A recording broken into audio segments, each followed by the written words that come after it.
Welcome back to the another lecture. आज के इस नए लेक्चर में आप सभी का स्वागत है। आज के इस लेक्चर में हम करने वाले हैं क्विक रिवीजन मेटल्स की केमिकल प्रॉपर्टीज का, यानी धातुओं के रासायनिक गुणधर्मों के बारे में पढ़ेंगे। और इससे लास्ट वाले लेक्चर में हम रिवीजन करके आए हैं किसका? धातुओं के भौतिक गुणधर्मों का। तो चलिए शुरू करते हैं आज के इस नए लेक्चर को with new excitement and new topic, जो कि हमारे पास है धातुओं के रासायनिक गुणधर्म। तो चलिए शुरू करते हैं। सबसे पहली बात, हम धातुओं के रासायनिक गुणधर्मों में हम डिस्कस करेंगे सबसे पहला टॉपिक जो कि हमारे पास होगा, धातुओं को वायु में दहन करने से क्या होता है। वायु में दहन करने का मतलब है कि हम धातुओं को अगर जला दे, जलाने की कंडीशन है, ठीक है। जलाने से क्या होगा, और जलाने के लिए आपको पता है कि क्या चीज चाहिए होती है। सबसे मेन चीज क्या चाहिए हमें किसी भी चीज को जलाने के लिए? ऑक्सीजन। क्या चाहिए? ऑक्सीजन। यानी जब हम किसी भी धातु को जला रहे हैं तो उसकी किससे रिएक्शन करवाई जा रही है? ऑक्सीजन से अभिक्रिया कराई जा रही है। यानी धातु की हमारे पास अभिक्रिया करानी है हमें ऑक्सीजन के साथ, ठीक है। तो जब धातु की ऑक्सीजन के साथ अभिक्रिया कराई जाती है तब क्या होता है? तब भाई धातु ऑक्साइड बनता है, यानी उसमें एक मिनट, ये ब्लर हो गया, क्लियर हो गया, ठीक। धातु की जब ऑक्सीजन के साथ अभिक्रिया कराई जाती है तो उसमें ऑक्सीजन जुड़ जाता है। जैसे कि M है, M के साथ जब O की रिएक्शन यानी O2 की रिएक्शन कराई जाती है तो MO बन जाता है, मेटेलिक ऑक्साइड बन जाते हैं। ये M4 मेटल्स हो गई, ठीक है। मैं जस्ट फॉर एग्जांपल है, ठीक है। मेटेलिक ऑक्साइड बन जाते हैं, यानी ऑक्सीजन धातुओं में जुड़ जाता है, ठीक है। और क्या बना लेता है? धात्विक ऑक्साइड बनाता है। इसको हम धातु ऑक्साइड भी कहते हैं, धात्विक ऑक्साइड भी कहते हैं, ठीक है। और इनकी प्रकृति पता कैसी होती है? इनकी प्रकृति होती है क्षारीय, ठीक है। क्षारीय प्रकृति के होते हैं ये, क्षारीय प्रकृति, ठीक है। कैसी प्रकृति होती है इनकी? यानी धात्विक ऑक्साइड की क्षारीय। अब ऐसा क्यों? ठीक है, इसके लिए हम लेसन नंबर सेकंड में हम कभी एक बार डिस्कस करके आए थे कि हाँ भाई क्षारीय प्रकृति क्यों होती है धात्विक ऑक्साइड की। क्योंकि धात्विक ऑक्साइड एसिड के साथ रिएक्शन करने पर क्या देते हैं?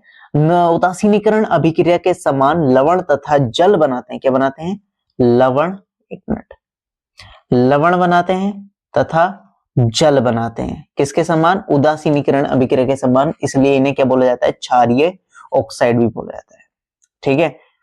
यानी इनकी जो प्रकृति है वो क्या होती है? क्षारीय होती है। क्यों? क्योंकि ये क्या करते हैं? अम्ल के साथ, एसिड के साथ रिएक्शन करके क्या बनाते हैं? लवण तथा जल बनाते हैं। अब नेक्स्ट यहां पर कुछ ऐसे हमारे पास धात्विक ऑक्साइड होते हैं जो अम्ल से भी रिएक्शन करते हैं और जो क्षार से भी रिएक्शन करते हैं। भाई अम्ल से तो करना है, समझ में आता है, लेकिन क्षार से भी रिएक्शन करते हैं। क्षार से रिएक्शन कर रहा है, ठीक है। तो ये क्या होता है? उन्हें को हम कहते हैं उभयधर्मी ऑक्साइड। क्या कहते हैं हम उनको? उभयधर्मी ऑक्साइड। ऐसे धात्विक ऑक्साइड जो अम्ल तथा क्षार दोनों से अभिक्रिया करते हैं, दैट्स कॉल्ड उभयधर्मी ऑक्साइड, ओके। अब जैसे ये कौन कौन से होते हैं? एल्यूमिनियम ऑक्साइड हो गया, जिंक ऑक्साइड हो गया, ये ऐसे हैं जो अम्ल तथा क्षार के दोनों से रिएक्शन करते हैं, ठीक है। हमें यहाँ पर दो केस पता चले। पहला आपको समझ में आ गया कि हाँ भाई हम धात्विक ऑक्साइड को क्षारीय ऑक्साइड क्यों बोलते हैं। क्यों? क्योंकि ये जब किसी एसिड के साथ रिएक्शन करते हैं तो ये क्या बनाते हैं? जल बनाते हैं और लवण बनाते हैं। किसके समान? उदासीनीकरण अभिक्रिया के समान। उदासीनीकरण अभिक्रिया के समान ये क्या बनाते हैं? हम लवण तथा जल बनाते हैं, इसलिए ये क्या है हमारे पास? क्षारीय कहलाते हैं, मतलब क्षारीय प्रकृति होती है इनकी। ओके, समझ में आ गया? बिल्कुल बढ़िया। चलिए आगे बढ़ते हैं। अब अगला आ जाता है कि हाँ भाई कोई भी धातु जब जल के साथ अभिक्रिया करती है तो क्या होता है। अब देखो भाई, हर एक की जल के साथ अभिक्रिया करने की क्षमता अलग अलग होती है। कुछ धातुएं जल से अभिक्रिया करती है, कुछ धातुएं नहीं करती हैं, ठीक है। कुछ धातुएं हैं जो जल से ऐसे अभिक्रिया करती है एकदम से, मतलब बिल्कुल क्विक रिएक्शन, ब्लास्ट तक हो जाती है, मतलब बॉम्ब फट जाता है, ठीक है। मतलब जैसे बॉम्ब ब्लास्ट होता है ना, एटम बॉम्ब मतलब एटम बॉम्ब तो बहुत बड़ा हो गया, ठीक है, जो दिवाली पे पटाखे फटते हैं ऐसे फटते, इस तरीके से मेटल वो फट जाती है। कुछ ऐसी होती हैं जिनको हमें बस गर्म करना पड़ता है तो वो रिएक्शन करती हैं, और कुछ ऐसी होती हैं जो रिएक्शन ही नहीं करती पानी के साथ। तो चलिए आइए देखते हैं कि हाँ भाई पानी के साथ कौन रिएक्शन करता है और कौन नहीं करता है, और हमें कैसे पता चलेगा उसके बारे में हम बाद में डिस्कस करेंगे। तो धातु जब जल के साथ अभिक्रिया करती है तो क्या होता है, तो चलिए देखते हैं। सबसे पहली बात, जब धातु जल के साथ अभिक्रिया करती है, जल का फॉर्मूला सभी को पता है ना? पता है? बिल्कुल, अभी बता देते हैं भाई, क्लियर होना चाहिए। जल का फॉर्मूला होता है H2O। ठीक है, तो कुछ धातुएं ऐसी होती है जो जल के साथ अभिक्रिया करती है और कुछ धातुएं ऐसी होती है जो जल के साथ अभिक्रिया नहीं करती हैं। लेकिन कुछ ऐसी भी होती हैं जो भाई ऐसी अभिक्रिया करती है कि भाई ब्लास्ट ही हो जाता है। ठीक है, यानी धमाका हो जाता है, बम फट जाता है, इस तरीके से रिएक्शन करती है। तो चलिए देखते हैं। देखो भाई, जब भी कोई भी धातु जल के साथ अभिक्रिया करती है तो सबसे पहली बात हाइड्रोजन गैस बनती है।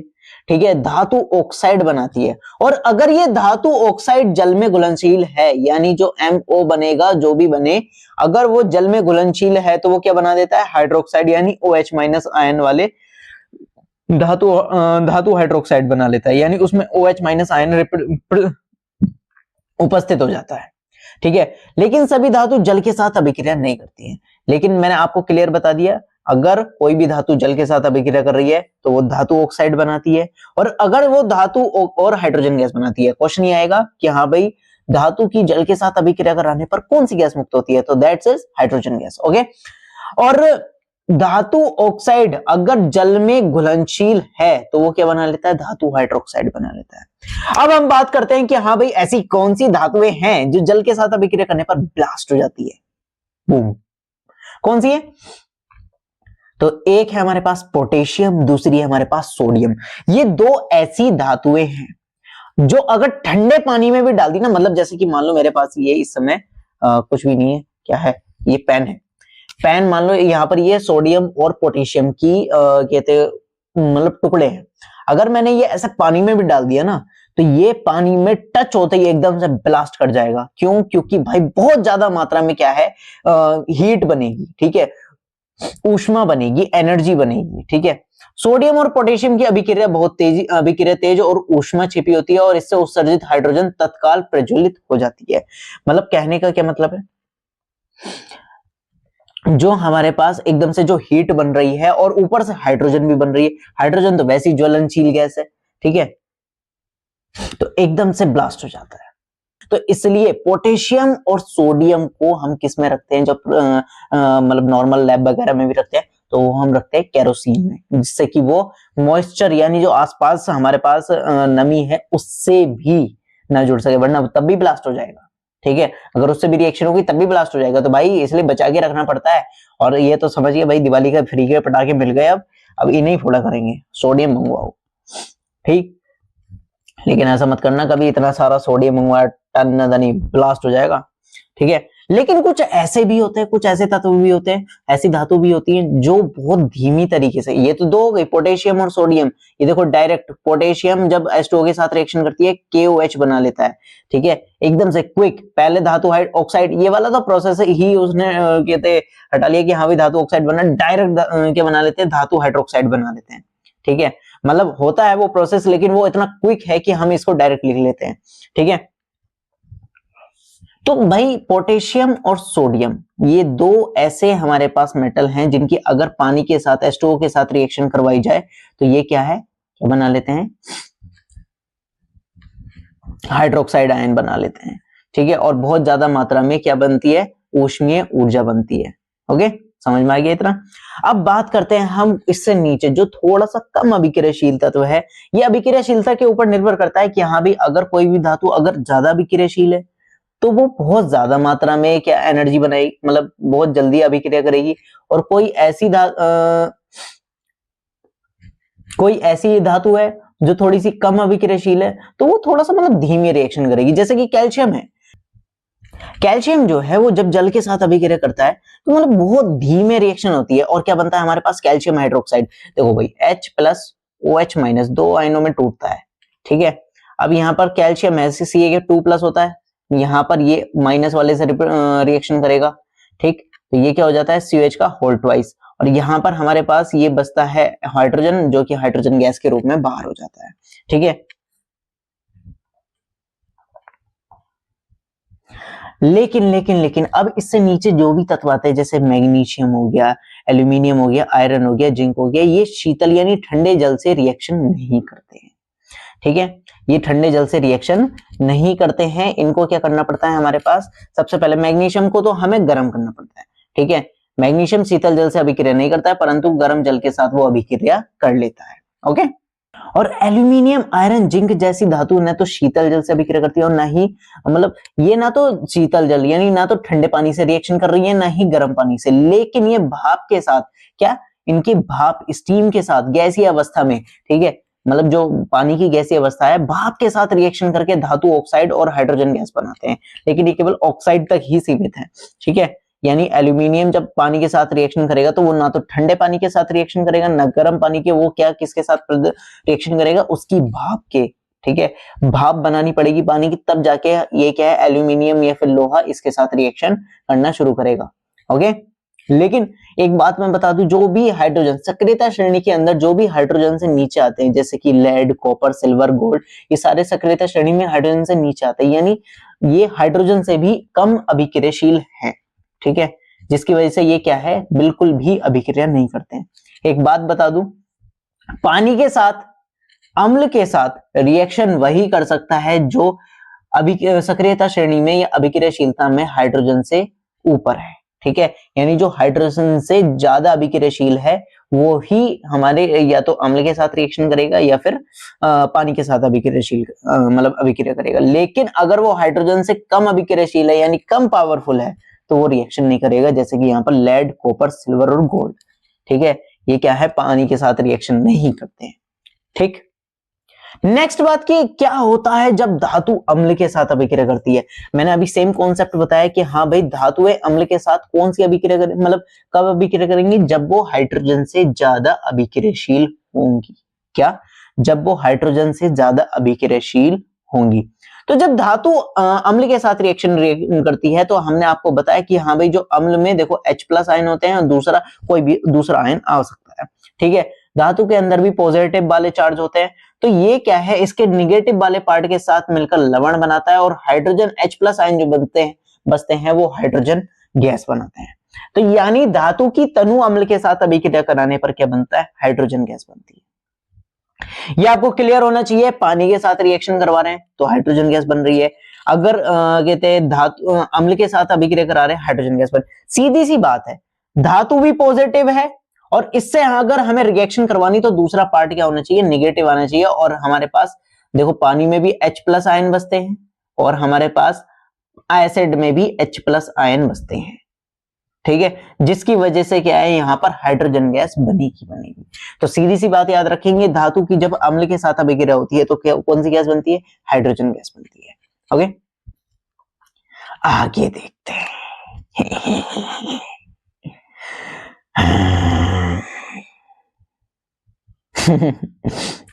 चलो यहां पर कोई एग्जांपल तो है नहीं, मैं ही बता देता हूं आपको। यहां पर जैसे कि हमने ले लिया यहां पर Na हमारे पास एक धातु है, उसकी रिएक्शन करवा देते हैं HCl के साथ, ठीक है। अब यहां पर ये क्या है हमारे पास मैंने बताया कि हाँ भाई ये दो भागों में टूटता है, H+ Cl-। Na के पास कौन सा चार्ज होता है, प्लस, तो ये प्लस वाला प्लस के पास तो जाएगा नहीं, माइनस वाले के पास जाएगा तो NaCl बन जाता है, सोडियम क्लोराइड बन जाता है, ठीक है। और प्लस बनती है हाइड्रोजन गैस। बस अब इसको बैलेंस कर लेते हैं, हाइड्रोजन इधर कितने प्रोडक्ट साइड कितने, 2, तो इधर यहां पर 2 से मल्टीप्लाई कर दी, ठीक है। तो अब यहां पर क्लोरीन भी तो डिसबैलेंस हो गया तो 2 से मल्टीप्लाई इधर करनी पड़ गई। अब यहां पर हमारे पास क्या हो गया, यहां पर सोडियम डिसबैलेंस हो गया तो सोडियम के लिए भी 2 से मल्टीप्लाई कर दी। तो देन यहां पर हमने क्या कर दिया, बिल्कुल इसको संतुलित रासायनिक समीकरण के रूप में कन्वर्ट कर दिया है, ठीक है। तो सीधी सी बात है, जब भी कोई भी धातु किसी भी एसिड के साथ रिएक्शन करती है तो क्या बनता है, हाइड्रोजन गैस बनती है। क्या बनता है, हाइड्रोजन गैस बनती है। एक बार लिखो, क्या बनता है, हाइड्रोजन गैस बनती है। ओके, समझ में आ गया। लेकिन कुछ ऐसी भी हमारे पास धातुएं हैं जो जल्दी से क्या रिएक्शन नहीं करती हैं, ठीक है। जस्ट लाइक कि हाँ भाई हमारे पास क्या है, सोना है, चांदी है, ठीक है, या फिर प्लेटिनम है, ये एसिड के साथ रिएक्शन नहीं करती हैं, लेकिन हम इनको भी गलाने वाला एक एसिड लेके आते हैं जो कि 3 भाग HCl और 1 भाग HNO3 को मिलाने पर बनता है। क्या, 3 भाग HCl और 1 भाग HNO3 को मिलाने पर जो बनता है उसको हम कहते हैं एक्वा रेजिया।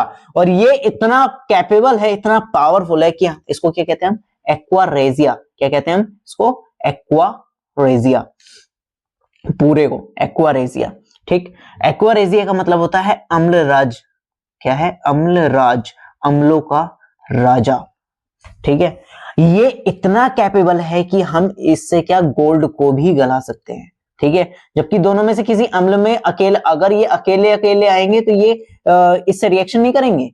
ठीक है, गोल्ड के साथ रिएक्शन नहीं होगी, ना ही सिल्वर के साथ रिएक्शन होगी, और ना ही प्लेटिनम के साथ रिएक्शन होगी। लेकिन अगर दोनों मिलकर आ जाएं, ठीक है, यानी 3 भाग HCl और 1 भाग HNO3 यानी अम्लराज बन के आ गए, तो भाई ये किसी को भी गला सकते हैं। क्या? ये किसी को भी गला सकते हैं, इवन गोल्ड हो या प्लेटिनम, उसको भी गलाने की इनके अंदर क्षमता है। हमने अब यहां पर एक क्विक रिवीजन कर लेते हैं कि हमने इस लेक्चर में क्या क्या पढ़ा है। सबसे पहले हमने देखा कि हाँ भाई, धातु जब किसके साथ रिएक्शन करती है, धातु को जब जलाया जाता है तब क्या होता है, धातु ऑक्साइड बनाती है, मेटेलिक ऑक्साइड बनते हैं। और मेटेलिक ऑक्साइड कौन सी प्रकृति के होते हैं? क्षारीय प्रकृति के होते हैं। ठीक है, क्षारीय प्रकृति के होते हैं। और ये क्यों होते हैं क्षारीय प्रकृति के? क्यों? क्योंकि ये जब भी मेटेलिक ऑक्साइड किसके साथ रिएक्शन करते हैं, हमारे पास अम्ल के साथ रिएक्शन करते हैं, तो ये किसके समान? उदासीनीकरण अभिक्रिया के समान लवण तथा जल बनाते हैं, जिसकी वजह से इनकी प्रकृति क्या होती है? क्षारीय होती है। फिर नेक्स्ट हमने देखा कि उभयधर्मी ऑक्साइड क्या होता है। उभयधर्मी ऑक्साइड क्या होते हैं? ऐसे ऑक्साइड जो अम्ल तथा क्षार, ऐसे मेटेलिक ऑक्साइड जो अम्ल तथा क्षार दोनों से रिएक्शन कर सकते हैं, दैट्स कॉल्ड उभयधर्मी ऑक्साइड। लेकिन वो केवल क्या होनी चाहिए? धातु ऑक्साइड। धातु ऑक्साइड अगर अम्ल तथा क्षार दोनों से रिएक्शन कर रहे हैं तो उनको हम क्या कहेंगे? उभयधर्मी ऑक्साइड, जो कि है क्या? सोडियम याद आ रहा है, एल्यूमिनियम ऑक्साइड और जिंक ऑक्साइड। क्या? एल्यूमिनियम ऑक्साइड और जिंक ऑक्साइड। ओके, नेक्स्ट हमने देखा कि भाई धातुओं की जब जल के साथ अभिक्रिया कराई जाती है तो क्या होता है। मैंने आपको बताया कि हाँ भाई, अगर धातुओं की जल के साथ अभिक्रिया, किसी भी धातु की जब जल के साथ अभिक्रिया कराई जाती है तो हमारे पास यहाँ पर H2O दो आयनों में टूटता है, H+ OH-। M के पास पॉजिटिव चार्ज होता है और पॉजिटिव वाला हमेशा नेगेटिव वाले के पास जाना पसंद करता है, और H+ बचता है, जिसकी वजह से क्या है, यहाँ पर हाइड्रोजन गैस मुक्त होती है। सीधी सी बात समझेंगे, अगर रिएक्शन हो रही है, कुछ धातुएं हैं जो सीधे रिएक्शन कर लेती हैं, कुछ ऐसी हैं जिनको गर्म करना पड़ता है, कुछ ऐसी हैं जो जल की भाप से रिएक्शन करती हैं, और कुछ ऐसी हैं जो रिएक्शन ही नहीं करती हैं। ठीक है, तो भाई देखो, जो ब्लास्ट हो जाती है, जो फट जाती है, वो क्या है हमारे पास? सोडियम और पोटेशियम। क्या है हमारे पास? सोडियम और पोटेशियम। ये इतनी ज्यादा अभिक्रियाशील है कि एकदम से फट जाती है, पानी में डाला फट गई, बम। ठीक है, ब्लास्ट कर जाती है। क्यों? क्योंकि बहुत ज्यादा मात्रा में हीट बनती है, और हीट बनने के साथ साथ हाइड्रोजन गैस भी है। हाइड्रोजन गैस बहुत ज्यादा फ्लेमेबल है, फ्लेमेबल होने की वजह से, फ्लेमेबल का मतलब है ज्वलनशील है। हाइड्रोजन गैस बहुत ज्यादा ज्वलनशील है, और ये ज्वलनशील होने के बाद हीट भी बन रही, तो भाई दोनों का कॉम्बिनेशन होता है और हो जाता है बूम, ब्लास्ट। ठीक है, तो सीधी सी बात आप सबसे पहले समझेंगे कि भाई धातु की जब जल के साथ अभिक्रिया कराई जाती है तो धातु ऑक्साइड बनते हैं, और ये धातु ऑक्साइड अगर जल में घुलनशील है तो ये धातु हाइड्रोक्साइड बनते हैं। यहां पर MO है और यहां पर MOH हो जाता है। ठीक है, धातु हाइड्रोक्साइड में क्या मतलब होता है? OH- ion. हाइड्रोजन गैस बनती है, सीधी बात आप याद रखेंगे, पानी के साथ अभिक्रिया कराने पर हाइड्रोजन गैस बनती है। ठीक, और एक बात और बता देते हैं कि हाँ भाई, एक मिनट, एक बात और बतानी है कि हाँ भाई, जो हमारे पास एल्यूमिनियम है, लोहा है, ये सारे किससे रिएक्शन करते हैं? भाप से रिएक्शन करते हैं। ना तो ठंडे पानी से रिएक्शन करेंगे और ना ही गर्म पानी से रिएक्शन करेंगे। किससे रिएक्शन करेंगे? भाप से। कैल्शियम भी भाई अपने आप, मतलब रिएक्शन होती है, ठंडे पानी से भी रिएक्शन होती है, लेकिन बहुत धीमी होती है, धीरे होती है। ठीक, मैग्नीशियम के साथ रिएक्शन कराने के लिए मुझे पानी को गर्म करना पड़ेगा। ठीक है, मैग्नीशियम के साथ अगर पानी की अभिक्रिया करानी है तो मुझे उसको गर्म करना पड़ेगा। ठीक है, तो सीधी सी बात आप याद रखेंगे, पानी के साथ अभिक्रिया से क्या बनता है? हाइड्रोजन गैस बनती है। क्या होता है जब धातु अम्ल के साथ अभिक्रिया करते हैं? तो ये अभी हम पढ़ के आ चुके हैं, जल्दी से क्विक रिवीजन करते हैं कि भाई देखो भाई, हमारे पास अम्ल के अंदर क्या होता है? H+ ion. धातु के पास क्या है? Positive charge. तो ये इसके दूसरे वाले आयन से रिएक्शन करेंगे जो इसके पास निगेटिव पार्ट होगा। ठीक है, तो ये मान लें हमारे पास CHCl हमने ले रखा है, तो H+Cl- है, तो ये M+ जो है यानी धातु है, वो किसके साथ रिएक्शन करेगी? क्लोरीन के माइनस वाले के पास।